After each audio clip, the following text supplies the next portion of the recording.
interrupt this intense matchup between the Mets and the Yankees to bring you this special presentation on the physics of baseball. Hello and welcome to this special presentation. I'm Sean Wraith. With us today are correspondents Andrew Rozon, Nihal, and Matt Ringone. First, we throw it over to Andrew to discuss Newton's first law of physics relative to baseball. Andrew? Thanks, Sean. First, let's go over the basic elements of physics, Newton's 3 laws of motion. Law number 1. An object in motion will tend to stay in motion unless an external force is applied to it. That's why the baseball will eventually fall. Gravity, this external force, is pulling the ball down. Law number 2. An object's force is directly related to its mass and acceleration. This tennis ball, moving at 20 meters per second, has less force than this baseball, moving at 20 meters per second. That's because the baseball has more mass. And finally, law number 3. Every action has an equal and opposite reaction. We can see this when this Yankee player is shown bunting the ball. The ball reacts when it is put into play by the bat. The bat reacts when it moves back slightly when hit by the ball. Thanks, Andrew. We will now see how Newton's laws apply to baseball by looking at the physics behind a catcher catching a ball thrown off the mound. For that, we go to Matt. In order to solve for the distance the catcher's glove moves back when catching the ball, we can use basic kinematics. By looking at the clip, we can tell that the catcher's glove moved for 0.01 seconds after the ball is caught. We also know that the ball is being caught at 20 meters per second, since it is thrown at that speed off the mound. The final velocity is assumed to be 0 meters per second, since the ball comes to a stop when it is caught. Using the basic kinematics formula, V equals VO plus AT, we can calculate the acceleration to be negative 200 meters per second. After solving for the acceleration, we can solve for the distance the glove moves back after the ball is caught.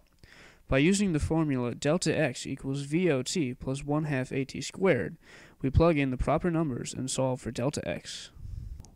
2 more concepts. Force and momentum can be applied to a ball being caught by a catcher. To discuss that and more, here's Sean.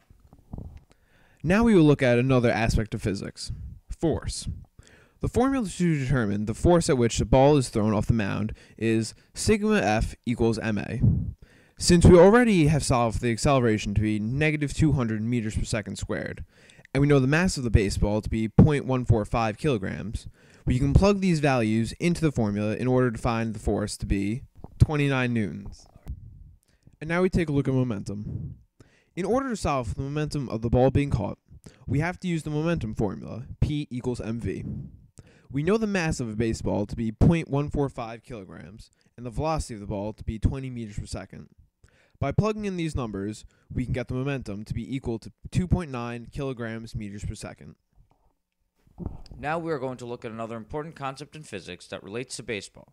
This concept would be projectile motion.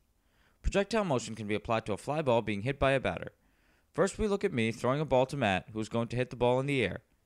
We begin by drawing a chart with 2 Y's, one for the up, one for the down. We know that I am throwing the ball to Matt at 20 meters per second, meaning the initial velocity on Y1 would be 20 meters per second. Since the ball stops momentarily before coming back down, the final velocity on Y1 would be 0. The final velocity on Y1 becomes the initial velocity on Y2. The final velocity on Y2 would be negative 20 meters per second.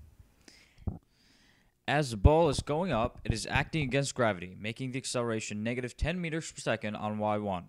It is doing the opposite, acting with the help of gravity on its way down, making the acceleration on Y2 equal to positive 10 meters per second. Moving on to the x portion of the chart, we know that Matt hit the ball 75 meters, making that the delta x. We also know that it took 4 seconds for the ball to come to a stop on the ground after it was hit, making that the time on the x. By assuming it took an equal amount of time for the ball to go up and then come back down, we can make the times on Y1 and Y2 equal to 2 seconds. Now that we have listed all of our givens, we can solve for the various items such as how high the ball went, delta y, and how fast the ball traveled, constant velocity, on the x. By using the formula delta y is equal to VOT plus 1/2 AT squared and plugging in, we can determine that the ball was hit 20 meters high. To solve for the constant velocity, we will use the formula v bar is equal to delta x over t and plug in to get 18.75 meters per second.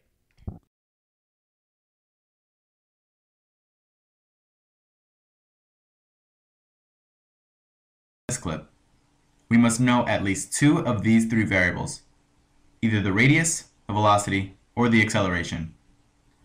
Knowing that the radius of my arm is about 0.76 meters, and assuming the velocity I threw the ball at was approximately 26.8 meters per second, we can plug these numbers into the formula acceleration equals velocity squared divided by the radius.